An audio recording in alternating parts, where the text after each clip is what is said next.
What? Welcome to Ranger Reviews, a web series where we look at episodes of the TV show Power Rangers and then discuss them. Today we're exploring the 143rd episode of Mighty Morphin Power Rangers, as well as the 31st episode of Season 3, titled Master Vile and the Metallic Armor Part 3. We start this episode in the command center, where everyone is still struggling, and can we talk about how Rocky looks like he actually just falls on accident? Zoran is going to give them a high energy surge from the morphin grid, and Tommy says, go ahead, milliseconds before Zoran just forcefully ejaculates energy on them without any warning. They feel a little bit better, but then they see on the viewing globe that scene that was cut out from last time. Bulk and Skull are being forced to dance the conga. In the youth center, there are a ton of monsters partying while human children are being forced to entertain and serve them. And it's so weird, especially seeing Sea Monster, and he's apparently flashing himself to children. Master Vile is playing with a microphone, and he says that he's the new landlord in town and everyone's leases are up, I guess, before he zaps some energy off of him, which causes an eclipse? Then he tells everyone that they should party like there's no tomorrow, because there's not. At the command center, the Rangers are struggling to figure out what to do, and Adam, Aisha, and Billy will try to locate the Zords, while Tommy, Kat, and Rocky will go to the youth center and check things out. I mean, why? They literally just watch what's happening there on the viewing globe. The three walk in and they talk to Bulk and Skull, and in a really nice moment, Bulk and Skull ask what happened to them instead of making fun of them or something. They actually seem to genuinely care that the teens went missing. They didn't tell them that they got lost, but they just found their way back. Bulk and Skull ask if they've seen the Power Rangers, and they say no. Skull says that the Power Rangers are definitely cutting it a little too close, and they're kind of afraid that something might have happened to them. Bulk and Skull get caught up dancing with Tengas while Goldar comes up. They stand to fight him, but Goldar says there's no point in fighting them now, they already lost. Billy then rings them, letting them know that they found the Zords and the Zeo Crystal, and they need to come back to the command center. Where did they put these things, and why is it that easy to find? Then all six watch as they see the Zords are encased in stone, apparently, on a planetoid in the M51 galaxy, which Adam points out that these things are in stone, but then Billy says, no, it's rust. The planet's atmosphere is very corrosive to metals. No, Billy, that's straight up stone, dude. Then they ask Zordon how Master Vile could even use the Zeo Crystal if he's not on Earth. Apparently he moved it to the Ninja Megazord and he's established an energy link. They will have to go get the Zords, and Kat says, wait, you mean we're going to another galaxy? Like the bitch wasn't an actual cat the other day. Zordon also said that they need to use their power coins to activate the crystal, but they have to be careful because if they use too much power, they won't be able to get back. Tommy, Kat, and Rocky Moore flying in. They land on the planetoid and they find the Zords running toward them. Again, this is stone, Billy. Then Billy says that they have to shoot with their blade blasters at the exact right spots. And after he fails on his own, the others join in and a door opens?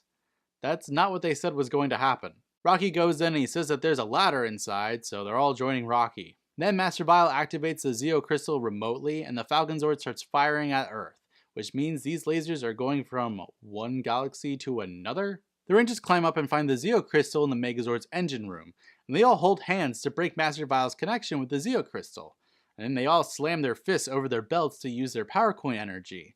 But it's pretty obvious that, Tommy doesn't really have his on display. Then they get hit back and Tommy just assumes that it worked. And they now have control of the Zords again for no reason. Whatever, the Rangers are moving out. Then Master Vile attempts total destruction, but nothing happens, which Bulk and Skull celebrate about. Then Zed sees that the Rangers are on their way back to Earth, so Zed calls out the Blue Globber, teleporting away. In the Space Skull, he and Ninjor watch what's going on with Blue Globber destroying the city, when suddenly the Zords appear in the city again now. Now, the Blue Globber uses the power he took from the Zords before and turns into another form with weird Ranger-like helmets on. Trust me, those will look familiar very soon. Then the Megazords and the Falcon Zord are fighting and we see that the Rangers are inside. When the hell did they get there? Tommy bails into the Falcon Zord saying that they have no choice even if the monster is still linked to Ninjor. I'm sure Ninjor's like, They keep fighting but they actually really suck. Like sparking from the console sucking. Alpha reads from a printout that the eclipse, which is making everything dark, could be helping Globber. So Alpha just moves the damn moon somehow, weakening Globber. Then Ninjor is fine when he gets up, getting rid of the chains around him while Vile grows giant. Then Ninjor grows giant too in battle mode, and I'm getting whiplash from how fast this is going by. The Falcon Zord fires some missiles at them, and even though it's still dark, the Blue Globber is still weak for some reason. And then the Shogun Megazord just slashes the Blue Globber while Ninjor launches a fireball, killing the Blue Globber. Vile promises that he can't be destroyed so easily, and the Falcon Zord combines with the Shogun Megazord, firing at Vile, but then Tommy just disengages anyways and attaches to the Ninja Megazord, punching him. Then Vile promises to be back, leaving. What just happened? There was so much. Vile is obviously pretty pissed that he lost, and he and Rita get into an argument about how she's been talking back to her father. Then he just makes the Space Skull rise out of the ground and he says that the Rangers haven't won yet, but then he just leaves. The Rangers come running into a field and they have the Zeo Crystal. They say that they need to break up the crystal. In order to do this, they need their metallic armor because we couldn't find a better way to shoehorn in this stupid ass power up. They call it out, and then literally only Tommy tosses it up, slicing the crystal into 5 pieces, each shaped differently. I mean, there's a circle, there's 2 long ovals, a triangle, a rectangle, and a 5-pointed star. Probably means nothing. The other Rangers each grab a piece and they teleport away with Tommy not too far behind. Apparently they say they're going to toss the fragments of the crystal through a time hole so that no one will know where they are, even them. But here's the real question. Why? At the field we begin this 3-parter all over again, and apparently they already did that whole toss the crystal shards into the ether business, talking about how they're happy that they won and that Stone decided to finish the nature appreciation ride this week. Kat then asks Tommy if he was scared in the Caves of Deception, and he says, a little, which is stupid. Kat then says that she was scared, but being a Power Ranger gave her more confidence. So that's all you gotta do, kids. Just be a Power Ranger. You'll be fine. Then Stone comes up with Aisha, and they say that they're going to go galloping, and Bulk and Skull attempt to follow as everyone else goes forth. Over the credits, we see the Rangers and other people riding horses. Okay. An insane amount of stuff happened in this 3-parter, so let's just try to get it all outlined real quick. Master Vile, Rita, and Rito's father showed up.